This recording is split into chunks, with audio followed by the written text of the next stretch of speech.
Quality study अकॅडमीच्या YouTube चॅनलवर तुमच्या सर्वांचे स्वागत आहे विद्यार्थी मित्रांनो.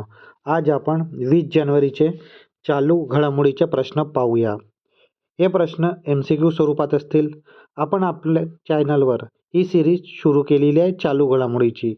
ही सिरीज UPSC, MPSC व इतर सर्व परीक्षेसाठी अत्यंत उपयोगाच्या सिरीज आहे. या सिरीजमध्ये आपण एक्झाम पॉईंट ऑफ एक महत्त्वाचा टॉपिक पाहतो. तर आजचा आपला महत्त्वाचा टॉपिक आहे महाराष्ट्र लोकसेवा आयोग. याबद्दल आपण संपूर्ण माहिती आज पाहू. चला आता आपण आजचे चालू घडामोडीचे प्रश्न पाहूया.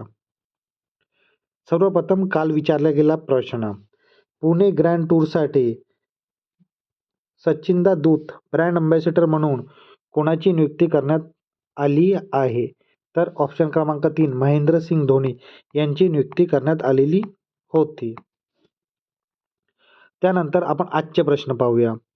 9व्या आंतरराष्ट्रीय मसाला परिषदेचे ISC 2026चे आयोजन कुठे करण्यात आले आहेत?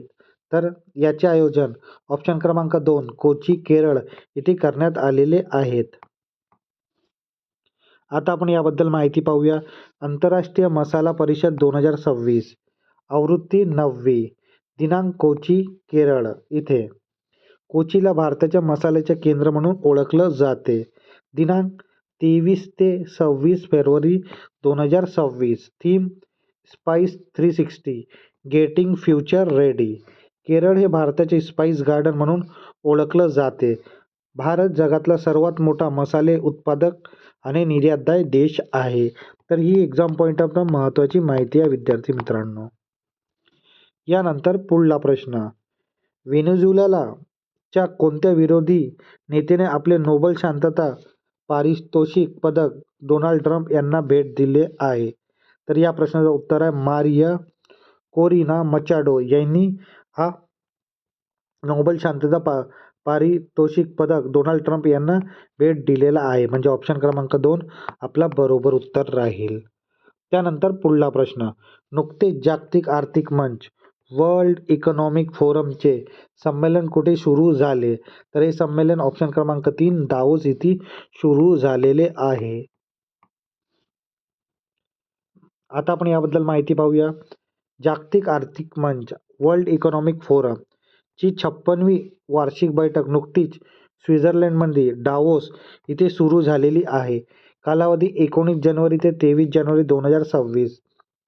ठिकाण दावोस, केलुस्टर, स्वित्झर्लंड. मुख्य संकल्पना संवादांची भावना, अ स्पिरिट ऑफ डायलॉग. सहभागी या परिषदेत जगातले विविध देशांना राजकीय नेते, उद्योजक, सामाजिक कार्यकर्ते आणि विचारवंत सहभागी झाले आहेत. भारताकडून एक मोठा शिष्टमंडळ आणि अनेक आघाडीचे उद्योगपती या संमेलनात समावेश उपस्थित होतील. तर ही महत्त्वाची माहिती आहे वर्ल्ड इकॉनॉमिक फोरम बद्दल. त्यानंतर पुढला प्रश्न, भारताना AI उपलब्ध करून देण्यासाठी पीपल फर्स्ट AI प्लॅटफॉर्म कोणी सुरू केलेला आहे? तर हे जिओ यांनी सुरू केलेला आहे. म्हणजे ऑप्शन क्रमांक 4 आपला बरोबर उत्तर राहील. त्यानंतर पुढला प्रश्न, 2026च्या पद्म पाणी पुरस्कार कोणाला जाहीर झालेला आहे? तर हा पुरस्कार ऑप्शन क्रमांक 4 इलयाराजा यांना जाहीर झालेला आहे. आता आपण याची माहिती पाहूया. 2026च्या प्रतिष्ठित पद्मपाणी जीवनगौरव पुरस्कार कोणाला मिळाला आहे? ज्येष्ठ भारतीय संगीतकार इलयाराजा यांना जाहीर झालेला आहे. महोत्सव हा पुरस्कार 11वा अजिंठा वेरूळ आंतरराष्ट्रीय चित्रपट महोत्सव मध्ये प्रदान केला जाणार आहे. पुरस्काराचे स्वरूप 2 लाख रुपये, सन्मानचिन्ह, मानचित्र असं पुरस्काराचे स्वरूप आहे. वितरण सोहळा 28 जानेवारी 2026 रोजी छत्रपती संभाजीनगर इथे या महोत्सवात उद्घाटन सोहळ्यात हा पुरस्कार प्रदान केला जाईल. निवड समिती चित्रपट समीक्षक लतिका पडगावकर, दिग्दर्शक आशुतोष गोवारीकर, सुनील सुकथनकर, चंद्रकांत कुलकर्णी या समितीची मध्ये हे निवड केली आहे. इळ्याराजाचे योगदान. त्यांनी गेल्या 5 दशकांहून अधिक काळ संगीत क्षेत्रात काम केलं असून 7,000हून अधिक गाणी आणि 1,500हून अधिक चित्रपटाला संगीत दिले आहे. त्यांनी इस्लग्यानी म्हणजे संगीताचा ऋषी म्हणून ओळखलं जाते. यापूर्वी हा पुरस्कार संगीतकार जावेद अख्तर यांना 2024 आणि ज्येष्ठ दिग्दर्शिका सई परांजपे यांना 2025 यांना देण्यात आलेला आहे. तर ही महत्त्वाची माहिती आहे. त्यानंतर पुढला प्रश्न, विजय हजारे करंडक स्पर्धा कोणत्या संघाने विजेतेपद पटकावले आहे? तर तो संघ आहे विदर्भ. विदर्भने सौराष्ट्राला हरवून हा विजेतेपद पटकावलेला आहे. तर ऑप्शन क्रमांक 4 आपला बरोबर उत्तर राहील. त्यानंतर याच स्पर्धे रिलेटेड प्रश्न, विजय हजारे करंडक या स्पर्धेत मालिकावीर प्लेयर ऑफ द सिरीज म्हणून कोणाची निवड झाली? तर अमन मोखाडे ऑप्शन क्रमांक 4 याची निवड झालेली आहे. तो प्लेयर ऑफ द सिरीज ठरलेला आहे. आता आपण या स्पर्धेबद्दल माहिती पाहूया. अंतिम निकाल, विजेता कोण आहे? विदर्भ प्रथमच, उपविजेता सौराष्ट्र. अंतिम सामन्यात विदर्भने 318 धावांचं लक्ष्य दिलं होतं, ज्याच्या पाठलाग करता सौराष्ट्र 279 धावांवर बाद झाला. विदर्भनं हा सामना 38 धावांनी जिंकलेला आहे. महत्त्वाचे खेळाडू कोणकोणते आहेत? अमन मोखाडे विदर्भ 814 धावा यांनी केलेले आहेत. सर्वाधिक बळी अंकुर पनवार सौराष्ट्र 25 बळी. मालिकावीर कोण ठरलेला? अमन मोखाडे हा विदर्भचा खेळाडू आहे. तर ही महत्त्वाची माहिती आहे या स्पर्धेबद्दल. त्यानंतर पुढला प्रश्न, पोषण उडान 2026 ही पोषण जागरूकता मोहीम कोणत्या राज्यानं सुरू केलेली आहे? तर तो राज्य आहे ऑप्शन क्रमांक 1 गुजरात राज्य यांनी ही पोषण जागरूकता मोहीम सुरू केलेली आहे. त्यानंतर पुढला प्रश्न, राष्ट्रीय आपत्ती प्रतिसाद दलाचा म्हणजे NDRFचा स्थापन दिवस कधी साजरा केला जातो? तर तो 19 जानेवारीला साजरा करण्यात येतो, म्हणजे ऑप्शन क्रमांक 2 आपला बरोबर उत्तर राहील. आता आपण याबद्दल माहिती पाहूया. NDRF आपण त्याला मराठीमध्ये काय म्हणतो? राष्ट्रीय आपत्ती प्रतिसाद दल. स्थापना केव्हा झाली? 2006 मध्ये. कोणता कायदा? आपत्ती व्यवस्थापन कायदा 2005 अंतर्गत. नैसर्गिक किंवा मानवनिर्मित आपत्तीच्या वेळी तातडीनं प्रतिसाद देऊन जीव वाचवणं याचा मुख्य उद्देश आहे. विशेष प्रशिक्षण, हे दल भूकंप, पूर, चक्रीवादळ, रासायनिक व अणुऊर्जा संबंधित CBRNच्या आपत्तीचा सामना करण्यासाठी विशेष प्रशिक्षित आहे. संघटनेची रचना, NDRFमध्ये सध्या 16 बटालियन आहे, ज्या निम्न लष्करी दलांमधून जसे की BSF, CRF, CRPF, CISF तून घेतले जातात. याचे मुख्यालय कुठे आहे? नवी दिल्ली इथे आहे. मोटो, आपदा सेवा सदैव सर्वत्र. कोणतेही आपत्ती सदैव आणि सर्वत्र सेवा देणं या दलाचं ब्रीदवाक्य आहे. जागतिक ओळख, भारतासोबत परदेशातील आपत्तीची वेळी, उदाहरण तुर्कीमधला भूकंप, जपानमधला त्सुनामी. NDRFनं केलेल्या मदती कार्यामुळे या दलाला जागतिक स्तरावर प्रतिष्ठा मिळालेली आहे. तर ही महत्त्वाची माहिती आहे NDRF बद्दल.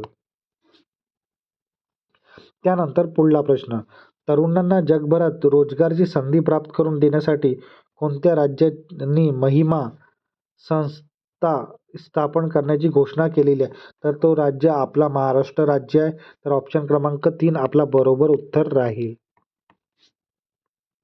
आता आपण याबद्दल माहिती पाहूया. महिमाचा फुल फॉर्म काय? विद्यार्थी मित्रांनो, हे पण लक्षात ठेवा.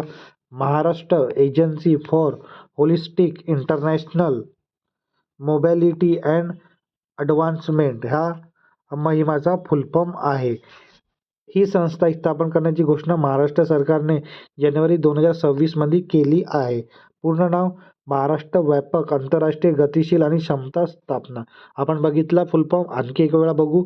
Maharashtra Agency for Holistic International Mobility and Advancement. उद्देश काय? राज्यातील तरुण कुशल कामगारांना परदेशातील रोजगार संधी मिळवून देणं हा मुख्य उद्देश आहे. कार्य, ही संस्था तरुणांना आंतरराष्ट्रीय दर्जाचे कौशल प्रशिक्षण, भाषा ज्ञान आणि परदेशात जाण्यासाठी आवश्यक कायदेशीर प्रक्रियेत मदत करेल. मुख्यालय या संस्थाचे मुख्यालय मुंबई इथे असेल आणि ती राज्याच्या कौशल्य विकास विभागाअंतर्गत काम करेल. ती ही महाराष्ट्राची जी एजन्सी आहे महिमा याच्याबद्दल होती. आता विद्यार्थी मित्रांनो, आपण एक्झाम पॉईंट ऑफ एक महत्त्वाचा टॉपिक पाहतो. आजचा आपला महत्त्वाचा टॉपिक आहे महाराष्ट्र लोकसेवा आयोग. याबद्दल आपण संपूर्ण माहिती पाहणार आहोत. तुम्हाला येणाऱ्या एक्झाममध्ये याबद्दल प्रश्न हमखास असेल तर ही माहिती तुम्ही लक्षातच ठेवा.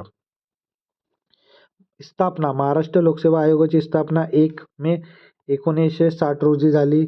महाराष्ट्र राज्य निर्मिती या दिवशी करण्यात आलेली. संवैधानिक दर्जा. MPSC ही संवैधानिक संस्था आहे. तुम्हाला प्रश्न येऊ शकतो MPSC संवैधानिक संस्था आहे की नाही, तर तुमच्या प्रश्नाचं उत्तर आहे संवैधानिक संस्था आहे. घटनात्मक आधार. भारतीय राज्यघटनेत भाग 14व्या मध्ये याचा उल्लेख केलेला आहे. महत्त्वाची कलमे पाहूया आपण.